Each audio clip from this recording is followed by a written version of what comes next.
बाढ़ बारिश का असर अब टमाटर के बाद प्याज पर है। टमाटर तो 250 रुपए प्रति किलो तक पहुंचा ही था, लेकिन अब प्याज जो है उसका असर देखने के लिए मिल रहा है। मंडियों में प्याज के दाम जो हैं वो 35 रुपए प्रति किलो तक पहुंच गए हैं। इसी को कंट्रोल करने के लिए सरकार ने 40% ड्यूटी जो है एक्सपोर्ट पर वो लगा दी है, ताकि जो कंज्यूमर है, जो एक आम आदमी है, उसको प्याज सस्ते दामों में मिल सके। इसी दिशा में काम कर रही है NCCF, जिसके चेयरमैन इस वक्त विशाल सिंह जी हमारे साथ मौजूद हैं। उनसे सीधे बातचीत करेंगे। दिल्ली में अलग अलग जगह इस तरह से वैन्स जो हैं वो लगाई गई हैं, ताकि लोग जो हैं 25 रुपए प्रति किलो तक प्याज ले सकें। इस वक्त सर से सीधे बातचीत करते हैं। सर, इस दिशा में आप लोग काम कर रहे हैं, एक आम आदमी को कम रेट में प्याज मिल सके। आज पहला दिन है इसका। कितनी जगहों पर दिल्ली में इस तरह से वैन्स जो हैं वो लगाई गई? हम लोगों ने आज 10 मोबाइल सेंटर्स पे हम लोग डिस्ट्रीब्यूशन कराएंगे। 10 जगह हमारी वैन्स लग रही हैं। आज उससे सेल शुरू होगा आज से। सर, मुझे बताइए, 25 रुपए प्रति किलो आपका रेट है कि सरकारी रेट के हिसाब से लोगों को मिलना शुरू होगी। क्या ये भी ऐसा है कि एक आदमी कितनी प्याज ले सकता है? अभी हम लोगों ने 2 किलो इसको एक वो रखा है लिमिट, और हम चाहेंगे कि 2 किलो अभी इसको शुरू किया जाए। सर, अभी हम देख रहे हैं कि अभी सिर्फ शुरू ही हुआ है और लंबी कतार जो है वो लगनी शुरू हो गई है। किस तरह के और आगे आप लोग तैयारी कर रहे हैं? किस तरह से मैपिंग होगी? किन किन इलाकों में ज़्यादा वैन्स जो है वो पहुंचेंगी? जैसे देखिए, हमें टमाटर की क्राइसिस के अंदर भी हम लोगों ने अपना इंटरवेंशन किया था डिपार्टमेंट ऑफ कंज्यूमर अफेयर्स के उपभोक्ता मामलों के विभाग से। तो वो हमारी पेरेंट ऑर्गेनाइजेशन है, उन्हें हमें इंटरवीन करने के लिए कहा। तो उस समय हमने जो मैपिंग की थी वो मैपिंग अभी भी हम करेंगे। हमारा ये टारगेट रहेगा कि दिल्ली के विभिन्न इलाकों में हम प्याज की सेल शुरू करें, और हमें ये नहीं कहा गया है कि किस एरिया के अंदर। तो हमारा जो पुराना रिकॉर्ड है उस हिसाब से करेंगे। हम स्लम्स के अंदर भी, हम झुग्गी झोपड़ियों में भी अपनी गाड़ियाँ लगवाएंगे। हम महंगे मतलब हम आर.के.पुरम में भी लगवाएंगे, तो हम झुग्गी झोपड़ियों में भी लगवाएंगे। संगम विहार, ट्रांस यमुना, सारे जगहों पे हमने लास्ट टाइम भी सेल किया था, हम अभी भी वही सेल करेंगे।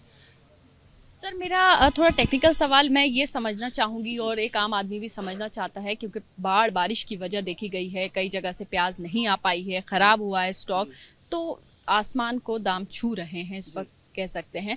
तो सरकार के पास क्या जानकारी है, क्या आंकड़ा है, कितना स्टॉक में अभी प्याज है और किस तरह से उसका डिस्ट्रीब्यूशन आगे होने वाला? मैं 2 मिनट समय लूँगा। देखिए, पहले सरकार ने 3 लाख मीट्रिक टन प्याज खरीदने के लिए कहा था। वो खरीदी हमारी हो चुकी थी। सरकार को ये महसूस हुआ कि किसानों के पास प्याज और है, जहाँ और किसानों को मदद करने की सरकार की नीति है। उससे ये फ़ायदा होगा कि प्याज के जो दाम है उस पर भी नियंत्रण आएगा। अब सरकार ने ये कहा है कि 2 लाख मीट्रिक टन और प्याज खरीदना है। 1 लाख NCCF खरीदेगी और 1 लाख नेफेड खरीदेगा। तो 5 लाख मीट्रिक टन सरकार के आदेश पे हम खरीदी करेंगे। उससे ये होने वाला है कि जो रबी की जो फसल है, किसानों को भी अच्छा रेट मिल जाएगा, और हम देश के अंदर महंगाई को कंट्रोल करने में बहुत हद तक हमें मदद मिलेगी उससे। और ये अभी रबी की क्रॉप है। उसके बाद जब खरीफ की क्रॉप आएगी, उस समय भी सरकार, हमें लग रहा है कि सरकार ने पिछली बार खरीफ की खरीदी कराई थी, जब किसान 2 रुपये किलो अपने प्याज महाराष्ट्र में बेच रहा था। बेच क्या रहा था, आप ये समझिए कि हमने सबने विजुअल्स देखे थे। तो सरकार ने इंटरवीन किया, उस समय भी नेफेड NCCF ने खरीदी किया। अब ये लगता है कि ये ऑन गोइंग साइकिल रहेगा, सालों भर दोनों संस्थाओं को ये काम मिलेगा, और हम लोगों को लगता है कि हम किसानों को और उपभोक्ताओं को दोनों का फ़ायदा कर सकते हैं। 40% एक्सपोर्ट ड्यूटी लगाने से कितना असर पड़ेगा? देखिए, असर पड़ेगा, लेकिन हमारी जिम्मेवारी पहले हमारे देश के नागरिकों की है, उपभोक्ताओं की जो हमारे देश के अंदर है।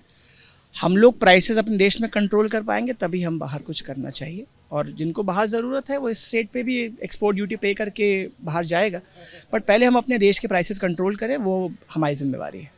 देश के प्राइसेस कंट्रोल होने चाहिए, बिल्कुल सर। सर, एक और सवाल यहाँ पर ये है कि क्योंकि पहले देखा गया टमाटर के बहुत ज़्यादा दाम बढ़े, वो तो लोगों ने झेल लिया, लेकिन प्याज ऐसा है, उससे स्वाद नहीं आएगा थाली में अगर प्याज नहीं होगी। उसको हम देख रहे हैं सरकारी दाम पर दिया जा रहा है, तो इसको और कितना ज़्यादा बड़ा करें, क्योंकि बहुत ज़्यादा आबादी दिल्ली की है। तो क्या अभी जैसे आज पहला दिन है 10 वैन से आगे कितनी और बढ़ाई जाए? देखिए, ये अभी तो हम लोग भी ये असरटेन कर रहे हैं कि किस किस एरियाज़ में करने की ज़रूरत है।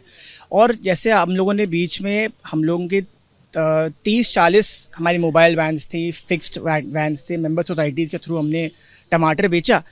इस बार तो हमें पूरे देश के अंदर प्याज बेचना है। तो ये सिर्फ दिल्ली के लिए नहीं है, हम जितना भी देश में जहाँ सेल पॉइंट्स हमें मिलेंगे पूरे देश में हमें प्याज सेल करना होगा। हम यूपी, बिहार, झारखंड, मध्य प्रदेश, आप साउथ के जितने प्रदेश हैं सबके अंदर, जम्मू कश्मीर, आप जहाँ सोच सकते हैं वहाँ पर एनसीसीएफ अपने सेल पॉइंट्स करेगा।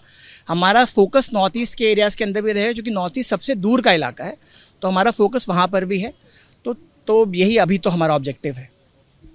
सर अभी अगर बात करें तो महाराष्ट्र में देखा जा रहा है किसानों ने मंडियां बंद हो गई हैं और वहां पर एक तरीके से हाहाकार की सिचुएशन भी मच गई है, तो इस पर क्या कहेंगे, किस तरह से देखते हैं इस पूरी सिचुएशन को आप? देखिए, मेरा उस पर कॉमेंट करना ठीक नहीं होगा।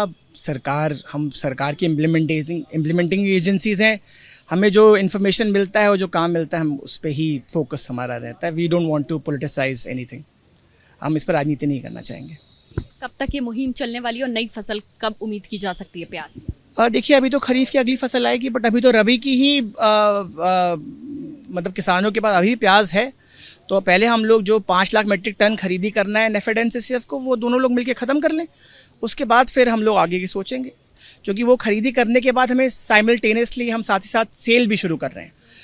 तो उसी कारण हम इंटरवीन कर पाएंगे, प्राइस कंट्रोल कर पाएंगे। और मैं माननीय मंत्री जी आदरणीय पीयूष गोयल जी का धन्यवाद देता हूँ कि उन्होंने सही टाइम पर इंटरवीन करना शुरू किया। पिछली बार ये सेल सितंबर के महीने में शुरू हुई थी, हम लोग अगस्त में बैठे हैं और सेल शुरू हो चुकी है। तो सही इंटरवेंशन पॉइंट है। बहुत शुक्रिया बात करने के लिए। तो आपने सुना एनसीसीएफ के चेयरमैन विशाल सिंह ने बताया कि जो वैन्स इस वक्त तस्वीरों में पीछे दिख रही है, जिसमें प्याज जो है वो दी जा रही है, एक शख्स को 2 किलो प्याज दी जाएगी। 25 रुपये प्रति किलो के हिसाब से ये प्याज मिलेगी, जो कि सरकारी रेट है। हालांकि मंडियों में रेट ज़्यादा है, अगर बात करें रिटेल में तो उससे भी ज़्यादा है, लेकिन सरकार ने वक्त रहते इसमें इंटरवीन किया है और जो प्याज का दाम है वो सरकारी दाम काफ़ी कम है, जिसमें कोशिश की जा रही है कि प्याज के दाम आसमान ना छुएं। इसके लिए सरकार के प्रयास फिलहाल दिखाई दे रहे हैं। अब सबसे बड़ी बात यह है कि नई फसल जब तक नहीं आ जाती तब तक प्याज के दामों को कंट्रोल करना सरकार के लिए चैलेंज भी है और ज़रूरी भी है, क्योंकि एक आम आदमी के ऊपर इसका बहुत बड़ा असर होगा अगर टमाटर जैसे ही हाल प्याज के भी हो गए। अभी प्याज के दाम 40 रुपये प्रति किलो रिटेल में हैं, उसी ने आम जनता को रुला दिया है। तो सोचिए अगर ये और ज़्यादा बढ़ते हैं तो एक आम आदमी के ऊपर क्या असर होगा। इसी को लेकर एनसीसीएफ की तरफ से ये मुहिम है, सरकार की ये मुहिम है कि जो सरकारी रेट है कम दामों में अलग अलग इलाकों में मोबाइल वैन्स जो हैं, पीछे जो आप तस्वीरों में देख रहे हैं, वो अलग अलग इलाकों में जाएं और सरकारी रेट पर जो प्याज है वो आम लोगों को मिल पाए। कैमरा पर्सन सुनील के साथ मध्य ABP न्यूज़ दिल्ली।